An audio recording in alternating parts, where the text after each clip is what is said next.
Mag-ingat, ang panghuhula ng kapalaran, tarot cards at divination ay hindi simpleng libangan. Maraming tawang nag-aakala ng pagbabasa ng palad, paggamit ng tarot cards o pagtingin sa zodiac sign ay para lamang sa kasiyahan. Isang paraan para malaman ang hinaharap. Ngunit alam mo ba, sa likod ng mga ito, maaaring naroon ang paraan ng panlilinlang ni Satanas sa mga tao. Sa Biblia, hindi kailanman sinabi sa mga tao na sumangguni sa mga manghuhula ng kapalaran, tagahula, mangkukulam o mga espiritista, sapagkat ang kinabukasan ng tao ay wala sa tarot cards, zodiac sign o sino mang manghuhula, kundi nasa mga kamay ng Diyos. May mga nagsasabi, napakatumpak ng sinasabi nila. Alam nila ang nakaraan ko, mga pinagdaanan ko at maging ang mga lihim ko. Akala mo ito ay kapangyarihan, ngunit maaring ito pala ay panlilinlang.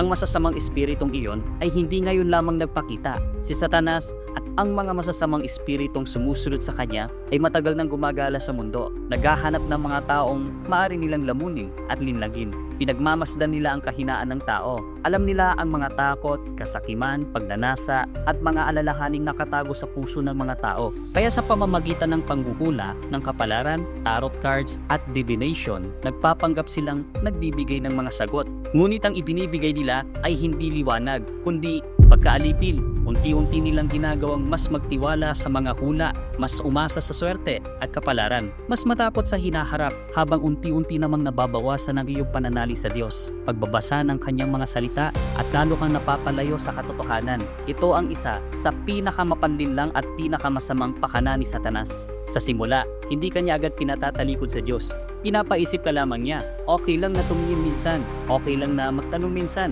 okay lang na subukan minsan. Ngunit kapag nagsimula nang magtiwala ang puso mo sa mga bagay na ito, dahan-dahan nang lumalayo ang iyong pananampalataya sa Diyos. Sinasabi mong naniniwala ka sa Diyos, ngunit nagtatanong ka sa tarot cards tungkol sa iyong kinaharap. Nananalangin ka sa Diyos, ngunit naghahanap ka ng kapanatagan sa mga kristal, pangukula at horoscope. Ang taong gumagawa dito ay nagbubukas ng pintuan ng kadiliman sa kanyang puso.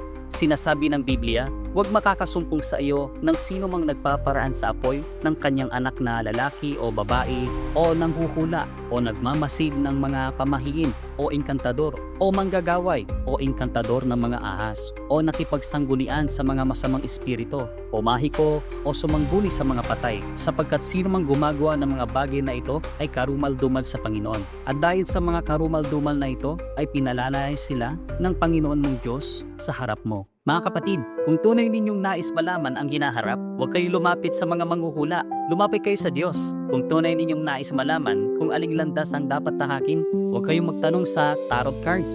Basahin ninyo ang mga salita ng Diyos. Kung tunay kayong natatakot sa hinaharap, huwag kayong umasa sa horoscope para sa kapanatagan. Manalangin kayo at tumawag sa Diyos, sapagkat ang Diyos lamang ang makapagbibigay ng tunay na liwanag, tunay na kapayapaan at tunay na direksyon.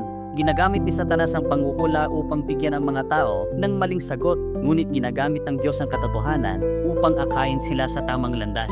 Kaya kung sinubukan mo na noon ang panghuhula, tarot cards, zodiac sign, horoscope o mga kristal, huwag mong isipin na ang mga ito ay simpleng libangan lamang. Lumapit ka sa Diyos ng may pagsisisi. Hilingin mong birisin kanya at isara ang mga pintuang minsan mong binuksan sa kadiliman. At kung nais mong mas maunawaan ang mga salita ng Diyos at matutunang makilala kung ano ang mula sa Diyos at kung ano ang pandininlang ni Satanas, mag-comment ng gusto kong matuto.